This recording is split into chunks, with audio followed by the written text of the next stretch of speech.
I'm the why guy. I don't know why you do what you do. What is your motive for action? What is it that drives you in your life today, not 10 years ago, or are you running the same pattern? Because I believe that the invisible force of internal drive activated is the most important thing in the world. I'm here because I believe emotion is the force of life. All of us here have great minds. You know, most of us here have great minds, right? I don't know if I'm in the category, but we all know how to think. And with our minds, we can rationalize anything, we can make anything happen. We can, I agree with what was described a few days ago about this idea that people work in their self-interest, but we all know that you don't work in your self-interest all the time. Because when emotion comes into it, the wiring changes in the way it functions. And so it's wonderful for us to think intellectually about how the life of the world is, and especially those who are very smart. We can play this game in our head, but I really want to know what's driving you. And what I'd like to maybe invite you to do by the end of this talk is explore where you are today for two reasons. One, so that you can contribute more.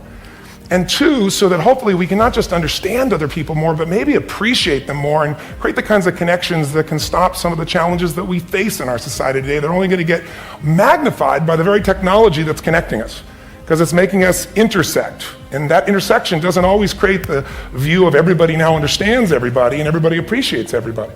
So I've had an obsession basically for 30 years. And that obsession has been what makes the difference in the quality of people's lives? What makes a difference in their performance? Because that's what I got hired to do. I got to produce the result now. That's what I've done for 30 years. I get the phone call when the athlete is burning down on national television and they were ahead by 5 strokes and now they can't get back on the course. And I got to do something right now to get the result or nothing matters. I get the phone call when the child is going to commit suicide and I got to do something right now. And in 29 years, I'm very grateful to tell you I've never lost one in 29 years. It doesn't mean I won't someday, but I haven't done it. And the reason is an understanding of these human needs that I want to talk to you about. So when I get those calls about performance, that's one thing, like how do you make a change? But also, I'm looking to see what is it that's shaping that person's ability to contribute, to do something beyond themselves.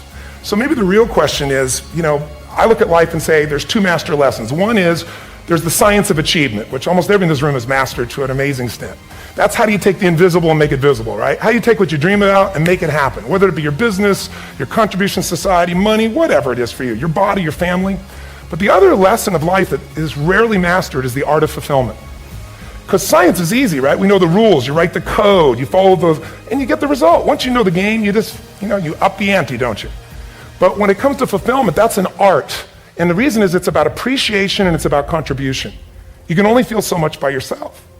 So I've had an interesting laboratory to try to answer the question of the real question, which is what's the difference in somebody's life if you look at somebody like those people that you've given everything to, like all the resources they say they need. You gave them not a $100 computer, you gave them the best computer. You gave them love, you gave them joy, you were there to comfort them. And those people very often, and you know some of them I'm sure, end up the rest of their life with all this love, education, money, and background, spending their life going in and out of rehab. And then you meet people that have been through ultimate pain, psychologically, sexually, spiritually, emotionally abused, and not always, but often they become some of the people that contribute the most to society. So the question we got to ask ourselves really is, what is it? What is it that shapes us? And we live in a therapy culture. Most of us don't do that, but the culture is a therapy culture. And what I mean by that is the mindset that we are our past. I want to talk to you today about unclutter your mind. We're tempted to live guilty because of past mistakes and bitter over what didn't work out. And we wonder why we don't enjoy life, why we're not passionate about dreams, why we can't sleep at night. It's because our mind is cluttered. You weren't created to live worried, guilty, bitter, upset. If you're going to reach your destiny, you have to clear out the clutter. You can't stop negative things from coming, but you can keep them from staying. You don't have to hold on to it. When we make mistakes, guilt will come. Condemnation, telling us how we don't measure up. You can hold on to it, go around down on yourself, or you can let it go. When you go through a disappointment, something doesn't work out, you can hold on to it, live discouraged, or you can let it go. When the medical report is not good, when the contract doesn't go through, when you're in a legal situation, you can hold on to it, live worried, thinking, what am I going to do? Or you can let it go. You can clear out the clutter. You can get rid of the negative things that are stealing your peace, taking your joy, draining your energy. The scripture tells us to guard our minds. You have to be proactive when it comes to keeping your mind in peace, because all through the day there's clutter. There's noise, there's jealousy, there's hurts, there's offense. They may come, but you don't have to hold on to it. Reinterpreting our past, understanding and knowing that we can move from where we are, that we can begin to design the kind of life that empowers us, that gives us happiness, that enable us to be on top of who we are, knowing that as we begin to explore new horizons and new vistas in life, that as we begin to focus on developing ourselves, as we begin to elevate ourselves and not to follow the crowd, activating the thinker in us and disciplining and putting on hold the emotional part of ourselves. It's not easy, but through practice and practice and practice. Practice makes what? Practice makes improvement. You can always better your best. You can always go beyond anything that you have ever done. You'll never hit a state of perfection. You're always bigger than what you do. And so all you're looking for are new breakthroughs through practice and practice and practice. You'll get better and better and better. And there's still some things that will happen to you that will catch you on the blind side that you did not anticipate. You'll get knocked down, but you won't be knocked out. You'll be able to get to your feet again, be on the ropes, but you'll have a fast recovery rate when you work on yourself. Hard work matters. Why does hard work matter? Well, hard work matters strategic because if you make more phone calls, you do the old adage, right? Show up earlier than everybody else, leave later. But there's something more deep about that. Yes, making more phone calls, seeing more people, being more active, being busier, putting in more hours into something always gives you a strategic chance to be more successful in others because you've increased your odds. You've talked to more people, you're more likely to get more prospects, you're more likely to get more clients or recruits or candidates for your business. So yes, strategically that increases your chances. But something powerful happens when you do things other people aren't willing to do. You begin to believe you deserve to have things other people won't have. And that's what gets you a seat at the table of success. Now once you're there, it's a dogfight. It's a dogfight of skills and talents and luck and faith and circumstance and blessing and all that stuff. But just to get to the table, to get into the room, you have to believe you deserve to be there. And so again, I want to say this to you. The hard work part plays into shifting your identity. That over time, not even that long a period of time, when you're doing the things others are unwilling to do, you begin quietly to begin to believe that, oh, I deserve to be rewarded in ways these other people aren't going to be rewarded because I'm doing the things others won't do. And so the fastest way to change your identity, to change our belief, is just to flat get to work, to flat get there earlier, to flat leave later, to just make more calls, see more people, be more relentless, just pour ourselves into the work, because actually the hard work can in reverse impact our identity. And that's what begins to happen. When you start to do those things they won't do, you begin quietly to change your belief, that you begin to believe, oh, I deserve to sit at the table with these other people who do the things other people aren't willing to do. That there's a responsibility to freedom and that there is freedom in responsibility. You know, and that earn your way there. We remember the stuff we earn, the stuff we experience, more than what the teacher tells us or what someone gives us for free. We just do. We broke a proverbial sweat on it, whether it was mental or physical or whatever. We built it. We understand. We felt how we got it, how we achieved it, how we got what we wanted. Those stick with us. Whether we forget them intellectually, they were written in our lineage, and they build resilience, and they build a healthy, true optimism going forward to know that, oh no, I've worked for something before and achieved it. Delayed gratification. Oh, there are choices I can make today for myself that will pay me back later in life. Mailbox money, as we call it in the entertainment industry. ROI. There are specific personal choices we can make, and they're worth considering. Look, I'm all for hedonism. I'm all for immediate gratification too. Sometimes it's like, yes, dude, it's Halloween. Eat all the candy you want. Go for it. It's not going to become a habit day to day. There's certain nights where you're like, hey guys, tonight we're going to blow it out. The walls are padded and we got nothing. We're off work on Monday. Let's go. You know, I mean, certain times to say that's okay, but there's, you know, where is the selfish choice, the selfless choice? Where is what we want actually what we need? Where's what we need actually what we want?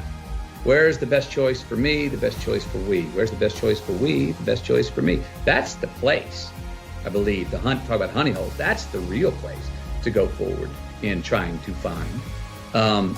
Tee ourselves up for those green lights in the future. And I mean, the simple things. Let me bring it down to really simple. You drink coffee? I do. Do you prepare your coffee, put it in the filter, and pour the water in the coffee maker the night before? Not for myself, but ironically, I do for my wife. Because you're teeing her up for what? A green light the next morning. Correct. So she doesn't have to come in and go, where's that filter? She can just come in and go, doop, press the button. You're giving her a gift to her future self. You're making something easier for her. It's a very simple thing, but it's a great little simple metaphor. So there are choices we make. If you're going to say right now, I'm going to lie, cheat, and steal to get what I want, and I got it. I got an immediate green light for me. That's a battery-powered green light. That's not a solar-powered green light. Why?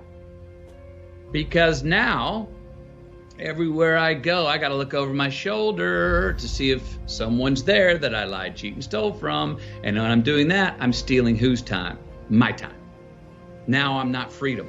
I'm not free. I don't have the freedom. I didn't create freedom in my future because I chose to make an irresponsible act that I left crumbs.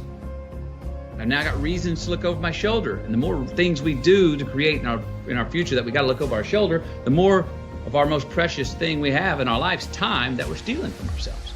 So it's not puritanical. It's just like, it's actually self-serving. It's a very selfish choice.